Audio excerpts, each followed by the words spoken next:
Hello and welcome to etbfsi.com. My name is Amol Date and I'm in conversation with Mr. Sunil Mehta from the IBA. So, welcome to the show. Thank you. Thank you. And to begin with, the finance minister has given a hope, spoken about the investments in the infrastructure sector, and in fact laid a roadmap for how the growth should be of the country going ahead. About the fiscal deficit and also the disinvestments. But talking specifically about the banking sector, there are two, three important things which the finance minister has spoken about. The first is about the ARC and the AMCs. Henceforth, even AMC, the government is going to set up this ARC and AMC specifically to help the PSU banks and entire banking sector.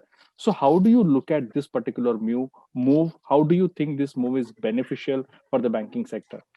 So, Amol, in fact, it's a very excellent budget in the present set of circumstances when everybody was looking at funding of the revenue through increase in taxation, in personal taxation, in corporate taxation, or in the wealth tax, but nothing of that has been announced in the budget. And the investment push that has been made into the infrastructure, the health sector, these things are really going to make a lot of difference into the growth. And I think this was the need of the country, and the finance minister has very aptly completed this task in this budget. Now, going forward about this impact of AMCs and this asset management company as well as the ARC, the national level institution. So let me tell you that this proposal was submitted by the Indian Bank Association to the government. And so I can give you the detail upon the basis on which we have submitted the proposal and what we wanted out of it is. The biggest challenge in the banking space is, like, if investor wants to invest in a particular fund or in a particular asset, then they go to 10, 20 different banks who are part of that consortium and resolve that debt with them, and then onboard it, and then they can invest into that particular process. Sometimes when the 20 bankers sit together and they go into the COC, even in NCLT mechanism, it takes a very long time to arrive to a consensus for taking a proper treatment of the asset. So the first and the foremost advantage this national level asset reconstruction company will offer is consolidation of the debt. So the debt which is spread out into the 10 different or 20 different entities of the consortium or a multiple banking arrangement, it will be consolidated in the one entity, which will provide is ease of resolution. That is one aspect. The another aspect is, when there are 10 different 20 entities, they might have a different perception. Somebody might think that, okay, it should go for a restructuring. Somebody might think that it should go for liquidation. Somebody might think, so very difficult to reach out the right resolution plan. Maybe if this particular asset is transferred to an asset management company, which will have a specialization in this particular area, then they will be able to take a better view, even on the base of the future value realization of that asset. Sometimes the bankers are constrained because of the incremental provisioning requirement on that asset, and they simply dispose it off at a distressed value. So the value maximization do not happen in the existing set of circumstances. But in this particular case, once the debt is consolidated and the creditors are in control of that entity, and that particular entity is now handed over to the national level asset management company, which can be headed by the professional, then that value can be preserved, as well as it can be sold in the market at a right point of time. Because there may be situation right now, bankers are make 100% provision, so they will sell, okay, maybe let us sell this asset at 20% valuation or maybe at 30% valuation. But once it goes to the national level asset reconstruction company and it is managed by the national level asset management company, the same asset, because they don't have these challenges, so they can definitely hold it for a longer period. They can create value, they can refurbish the asset, and then they sell it in the market. And the third market that can actively work into is alternative investment fund that can come and play the role into it. A very valid point, sir. So does that also mean, with these companies coming into the picture, the bad bank idea has been scrapped now?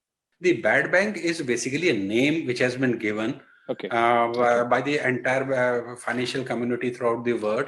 Bad bank means where the bad assets are transferred. But there is nothing bad about the bad bank. It is basically a very good idea. Yes. And this bank really helps the entire ecosystem in multiple ways. Okay. So basically, the bad bank idea itself is a part, consists of a national level asset reconstruction company, national level asset management company, and the investment by the alternative investment fund. So this is, in totality, this is a bad bank idea only. Yes. But we don't call it as a bad bank because this is basically a national level asset reconstruction company. And the advantage with this has been experimented in the various international geographies. They have given the name as a bad bank, but the basic structure was the same. Some state-owned entity, they have aggregated the debt, then they have managed the debt, and then they have simply handed over to the either new investor community and creating a larger value for all these stakeholders. Noted. So basically, the bad bank idea, which was a good idea for the banks to park their assets, got a good name, in fact, in this budget. Very valid point, sir. In the disinvestment format, the finance minister has spoken about two PSPs.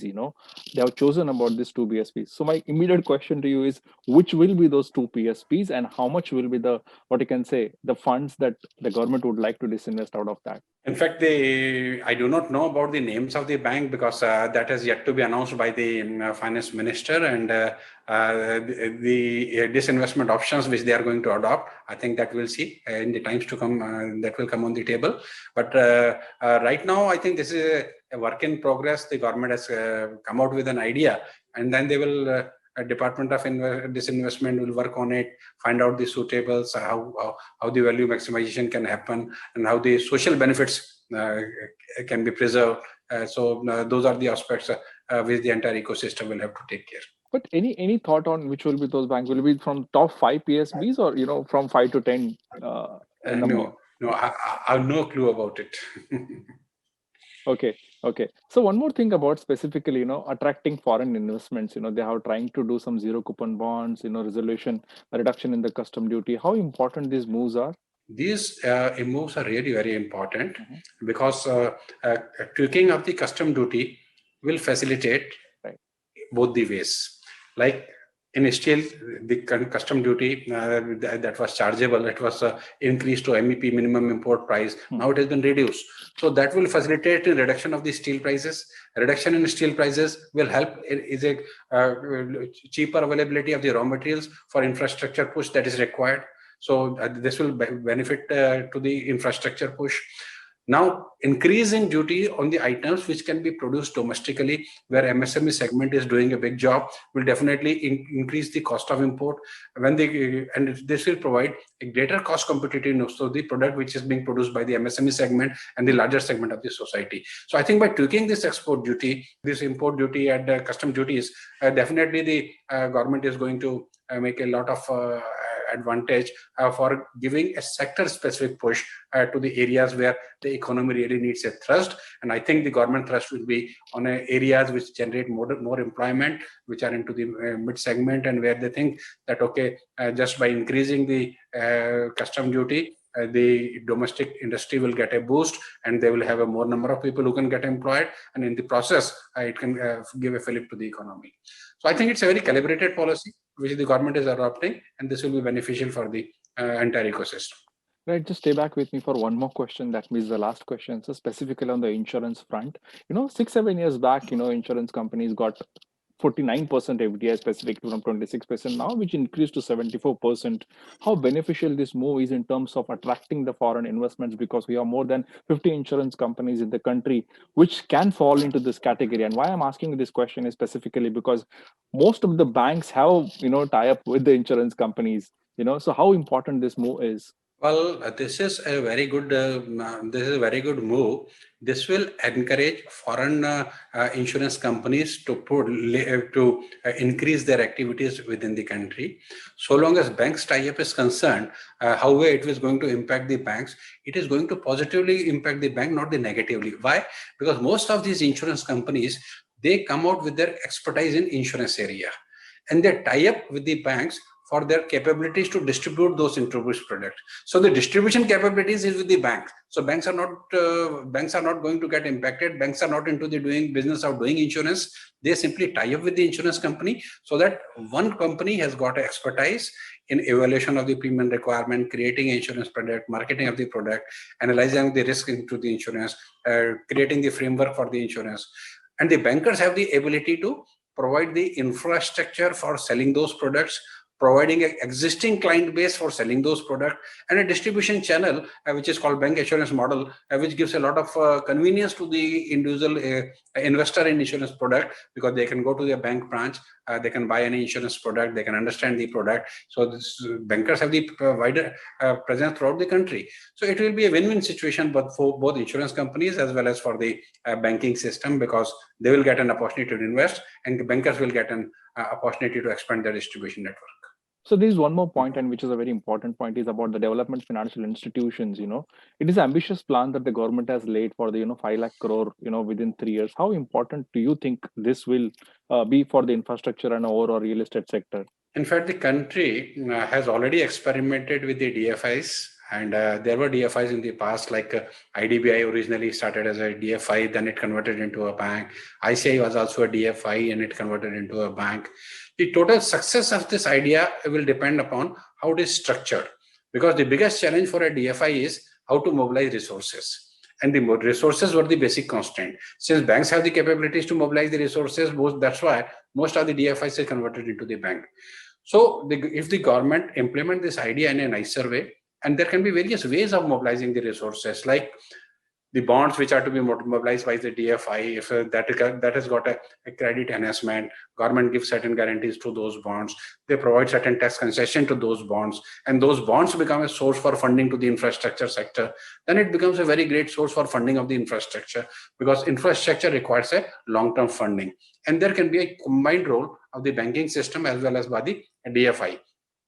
Like bankers can fund that project during the initial phase of its execution. So that is called that right from inception to when it comes to an operation. Once the project totally comes into operation, that particular asset is then transferred to the DFI. So DFI invests into it, and we call this as a takeout model. So that model means up to the project execution state, it is funded by the banks, and post it is operational, it is funded by the DFIs at a much lower cost, and that provides a lot of operating viable infrastructure for the country.